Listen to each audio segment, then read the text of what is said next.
Hi friends, இப்போ நம்ம வந்து பிரண்டை தொக்கு, பிரண்டை ஊறுகாய் நம்ம என்ன வேணால் சொல்லிக்கலாம். சரிங்களா? என்ன பாருங்கள், சைடில் எப்படி தேங்கி நிற்குது.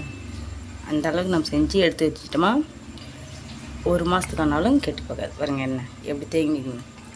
இந்த அளவுக்கு நம்ம செஞ்சு எடுத்து வச்சுட்டா ஒரு மாதத்துக்கான தாங்கும். வெளியே வச்சு சாப்பிட்லாம், ஃப்ரிட்ஜில் வைக்கணுங்கிறது தேவையில்லை. தண்ணி கிண்ணி படாமல் கைப்படாமல் பார்த்துக்கிட்டா போதும்.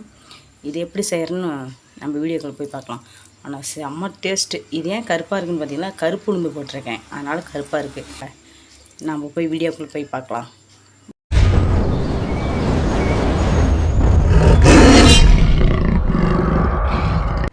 ஹாய் ஃப்ரெண்ட்ஸ், இப்போ நம்ம என்ன பார்க்க போகிறோன்னா பிரண்டை ஊறுகாய் தொக்குன்னு கூட சொல்லிக்கலாம். வாங்க அதை எப்படி செய்யறது பார்க்கலாம். பிரண்டையை கழுவி ஆஞ்சி வச்சுருக்கேன். இந்த பிரண்டையை வச்சுட்டு இப்போ நம்ம என்ன பண்ணுறோன்னா, வெந்தயம் 2 ஸ்பூனு, கடுகு 2 ஸ்பூனு, 2-3 ஸ்பூன் இருக்கும், 3 ஸ்பூன் வச்சுக்கோங்க. கருப்பு உளுந்து, அதாவது கருப்பு உளுந்து 6 ஸ்பூனு, ஒரு பிடி கை கருவேப்பிலை, இஞ்சி, பூண்டு கொஞ்சம் அதிகமாக எடுத்துக்கோங்க. புளி 3 எலுமிச்சப்பழம் சைஸு புளி, 5 வரமிளகாய், இதெல்லாம் எடுத்துக்கலாம். எடுத்துக்கிட்டு இப்போ நம்ம செய்யறதுக்கு ரெடி ஆகிடலாம். வாங்க போகலாம். வேறு பெருங்காயம் மறந்துட்டேன். பெருங்காய பொடி 10 ரூபா பெருங்காய பொடி. வாங்க இப்போ மிளகாத்தூள் ஒரு 6 ஸ்பூன் இருக்கும், அதையும் எடுத்தாச்சு. இப்போ நம்ம வீடியோக்குள்ளே போகலாமா. இப்போ இது உளுத்தம்பருப்பு போட்டு நம்ம வறுத்துக்கலாம். கொஞ்சம் கொஞ்சமாக தீ அனல் கம்மி ஏற்றாமல் மெதுவாக வச்சு வறுத்துக்கலாம். இப்போ நம்ம கரெக்டாக வறுத்துருச்சான்னு இப்போ பார்க்கலாம். வறுத்துருச்சு, சூடு ஏறிடுச்சு, எடுத்துடலாம். அந்த ஈரப்பாசை போனால் போதும், வாசம் வந்தால் போதும். எடுத்துகிட்டு இப்போ வெந்தயத்தை போட்டு அதே மாதிரி வெந்தயத்தையும் வறுத்துக்கலாம். ஒரு 5 நிமிஷம் வறுத்தா போதும். 5 நிமிஷங்கிறத 2 செகண்ட் வறுத்தா போதும். இதுவும் வறுத்துருச்சு. இதையும் எடுத்து நம்ம அதே பாத்திரத்தில் எடுத்து வச்சிடலாம், மாற்றி வச்சிடலாம். ஓகேவா? இப்போ நம்ம மாற்றி பொறுமையாக எடுத்து மாற்றி சுட்டுக்காமல் வச்சிடலாம். இப்போ நம்ம என்ன பண்ண போகிறோம்னா, அதே பாத்திரத்தில் கடுகு போட்டு பொன்னிறமாக வறுக்கிறோம். அதே மாதிரி தான் ஒரு 5 நிமிஷம் வறுத்தா போதும். வறுத்துட்டு நல்லா வறுத்து எடுத்துக்கலாம். நல்லா வீடே மணக்கும், செம்மையாக இருக்கும் இந்த வாசமே. இந்த 3 வறுக்கும்போது வரும்போது வாசம் எப்பாப்பா சூப்பராக இருக்குது தெரியுங்களா. இப்போ வறுத்து முடிச்சுட்டு நம்ம திரும்ப கடாயை அடுப்பு மேலேயே வச்சுட்டு இப்போ வறுத்ததெல்லாம் வச்சிடலாம். நம்ம ஆறட்டும், பொறுமையாக ஆறட்டும். நம்ம அதுக்குள்ளே நம்ம எண்ணெய் ஊற்றி நம்ம தாளிக்க ஆரம்பிச்சிடலாம். எண்ணெய் ஊற்றிட்டு பூண்டு போட்டுக்கலாம். மெதுவாக போடுங்க, மிளகு தெரிச்சிட போகுது. ஏன்னா எண்ணெய் சூடு ஏறி இருக்கும். இது வேறு இரும்பு கடாய் வேறு, நல்லா சூடு ஏறி இருக்கும். அதனால் மேலே கையில் பட்டுற போகுது. அதுக்கு அந்த மாதிரி மெதுவாக போட்டுக்கோங்க. இதையும் அதே மாதிரி தான் ஒரு 5 நிமிஷம் வணக்கினா போதும். அந்த ஈரப்பசம் கழுவணும்ல, அந்த ஈரத்தண்ணி இல்லாமல் இருந்தால் அந்த அளவுக்கு வணக்கினாவே போதும். தீயை மெதுவாக கூட்டாமல் கொஞ்சமாக லைட்டாக கூட்டி வணக்கி விட்டால் அந்த தண்ணியெல்லாம் பொண்ணு வெடித்து நின்றோம். இப்போ நம்ம என்ன பண்ணுறோன்னா, இஞ்சி கொஞ்சம் எடுத்து நம்ம போட்டுடலாம். இஞ்சி போட்டு அதே மாதிரி தான் ஒரு 5 நிமிஷத்துக்கு வணக்கிட்டே இருந்தோமா அது சரியாக போயிடும். அப்புறம் கருவேப்பிலையிலையும் ஈரப்பசம் இருக்குங்க. கருவேப்பிலை கொஞ்சம் நல்லா வதக்கணுமா ஏதோ ஒன்று வதக்கணும். அந்த ஈரப்பசம் போகிற வரைக்கும் தண்ணி பொடுன்னு தெரிச்சிட்டே இருக்குமா, தெரிக்காத வரைக்கும் நம்ம வணக்கிட்டே இருக்கலாம். பாருங்க சுருண்டு வந்துருச்சு பாருங்க. இப்போ வந்து நம்ம வரமிளகாய் போட்டுக்கலாம். 5 மிளகாய் எடுத்து வச்சுக்கிறோம், அந்த 5 மிளகாய் போட்டுக்கலாம். வரமிளகாய் போட்டுக்கிட்டு அடுத்தது பிரண்டை கழுவி எடுத்து வச்சுருக்கோம் பார்த்தீங்களா, இதெல்லாம் க்ளீன் பண்ணிட்டோம். அதனால் இப்போ நான் நேற்றே க்ளீன் பண்ணி எடுத்து வச்சிட்டேன். இன்றைக்கி வந்து இது ரெடி பண்ணுறேன். ஏன்னா ஒரு நாள் முன்னாடியே நம்ம க்ளீன் பண்ணி எடுத்து வச்சிட்டோமாக்க மறுநாள் நம்ம செய்கிறதுக்கு கரெக்டாக இருக்கும். பொறுமையாக தள்ளிக்கோங்க, தண்ணி அடியில் இருக்கும், தண்ணிக்கு உள்ளுக்கு ஊற்றிட போகுது. பொறுமையாக தள்ளிங்க.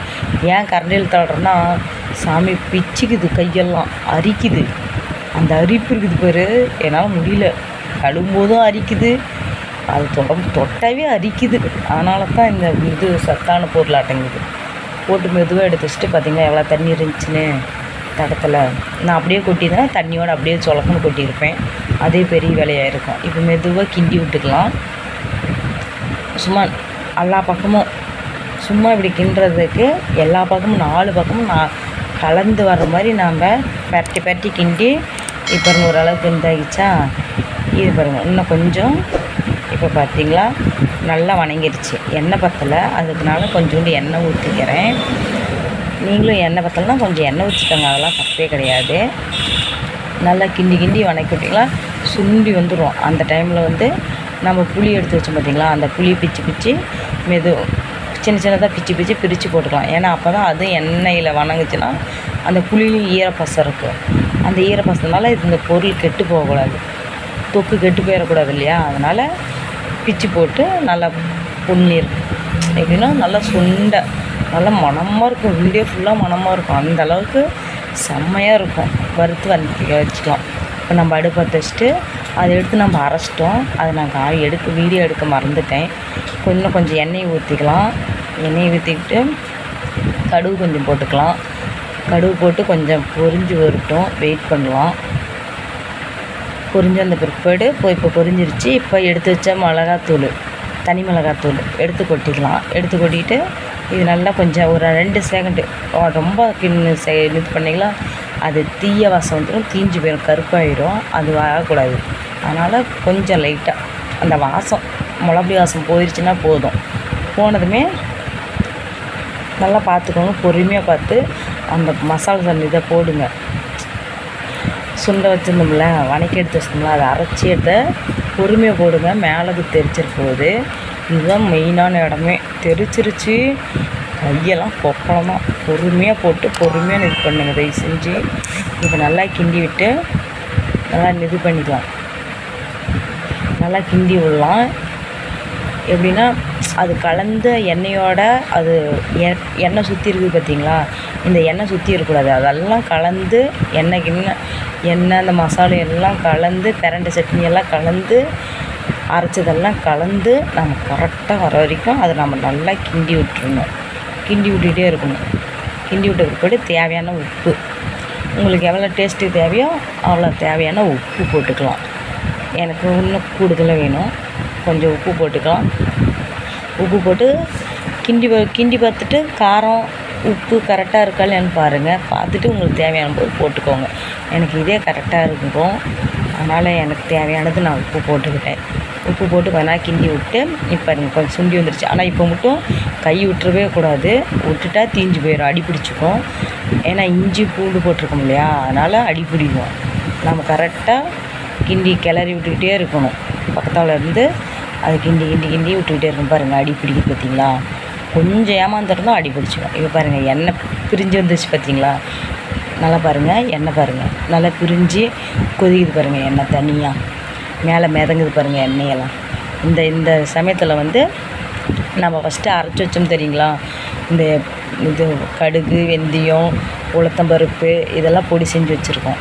அந்த பொடி எடுத்து போட்டு கரெக்டாக தேவையான அளவு பொடி போட்டுக்கலாம். ஆனால் நான் இந்த ஃபுல்லாகவே கொட்டிக்கிட்டேன், ஏன்னா வேஸ்ட் ஆகக்கூடாது இல்லை. வேஸ்ட் ஆகுங்கிறத விட இதுக்கு தான் நம்ம அரைச்சோம், அந்த பொடி அதுக்குன்னு நான் யூஸ் பண்ணிக்கிட்டேன். ஏன்னா அதுவும் நல்லா சத்தானது தான்.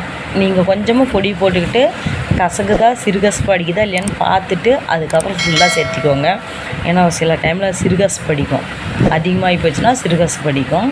கம்மியாக போட்டு நீங்கள் டெஸ்ட்டு பண்ணிக்கோங்க. டெஸ்ட்டு பண்ணிவிட்டு அதுக்கப்புறம் ஒரு டைம் டேஸ்ட்டு பார்த்துட்டு அதுக்கப்புறம் ஃபுல்லாக போட்டுக்கோங்க. இப்போ பெருங்காய பொடி அந்த டப்பா மூடியில் ஒரு மூடி எடுத்துக்கிட்டேன். எடுத்துகிட்டு எண்ணெய் பாருங்கள் 1/2 லிட்டர் எண்ணெய் பாட்டில் காலி. நல்லா குடிச்சிட்டா அப்படி அவர். சரி குடிக்கணும் நமக்கு தானே, அதனாலன்ட்டு நல்லா 1/2 லிட்டர் எண்ணெய் நல்லா சனமாக ஊற்றி நல்லா கிண்டி எடுத்து வச்சிட்டேன். நான் அந்த மீதி இருந்த பவுட்ரையும் நல்லா கொட்டிக்கிட்டேன். ஏன்னா அந்த எண்ணெய் பசை அதிகமாக இருந்தால் எங்கள் வீட்டில் அதிகமாக சாப்பிட மாட்டாங்க, திகட்டும் இல்லையா, அதனால் அதிகமாக எண்ணெய் பசக்கிறதுனால சாப்பிட மாட்டாங்க. அதனால் நான் அந்த பொடியை சேர்த்து கொட்டிக்கிறேன். எனக்கு நல்லா இருந்துச்சு அந்த பொடி, இன்னும் கொஞ்சம் போட்டாவும் அந்த சிறுகாசு இல்லை, அதனால் நான் எடுத்து வச்சுக்கிட்டேன். இப்போ ஆறின பிற்பாடு நல்லா ஆற விட்ருங்க. ஆறின பிற்பாடு ஒரு பாத்திரத்தில் மாற்றி வச்சுக்கோங்க. ஈரம் இருக்கக்கூடாது. நல்லா கழுவி காய வச்சு அந்த பாத்திரத்தில் எடுத்து மாற்றி வச்சுக்கோங்க. பார்த்திங்களா, கரண்டிலேருந்து விழுவும் போதே பாருங்கள், ஒட்டவே இல்லை கரண்டியில். நான் ஒட்டாமையாக அதே பாருங்கள் அல்வா மாதிரி அப்படியே விழுந்துருச்சு. அல்வா பதத்துக்கு பண்ணியாச்சு. இது ஏன் கருப்பாக இருக்குதுன்னு பார்த்தீங்கன்னா, கருப்பு உளுந்து போட்டிருக்கும்ல, கருப்பு உளுந்து, அதனால் அந்த இது வந்து கருப்பாக இருக்குது. உங்களுக்கு தேவைன்னா கருப்பு வேண்டாம் அப்படின்னா வெள்ளை உளுந்து கூட நீங்கள் போட்டுக்கோங்க. அது வந்து எப்படி வரும்னா, அந்த மிளகாத்தூள் கலர் பார்த்திங்களா, சிகப்பு கலர், அந்த கலரில் வரும். இதுலேயே வந்து நான் சோத்தை போட்டு கொஞ்சம் பிரட்டி சாப்பிட்டேன் பாரு. ஐயோ, நல்லா இருந்தது, செம்மையாக இருந்தது. நீங்கள் நம்மளாலும் சரி செம்ம டேஸ்ட்டாக இருந்தது. நானே இப்படி செய்வேனான்னு எனக்கே ஆச்சரியமான அளவுக்கு பிரட்டி சாப்பிட்டா இப்போ கூட வாயில் எச்சி ஊறுது, அந்த அளவுக்கு சரியான டேஸ்ட்டு. எப்படி சொல்கிறதுன்னு எனக்கு ஒன்றும் தெரியல, அந்த அளவுக்கு நல்லா இருந்தது. பிடிச்சா லைக் பண்ணுங்கள், ஷேர் பண்ணுங்கள்.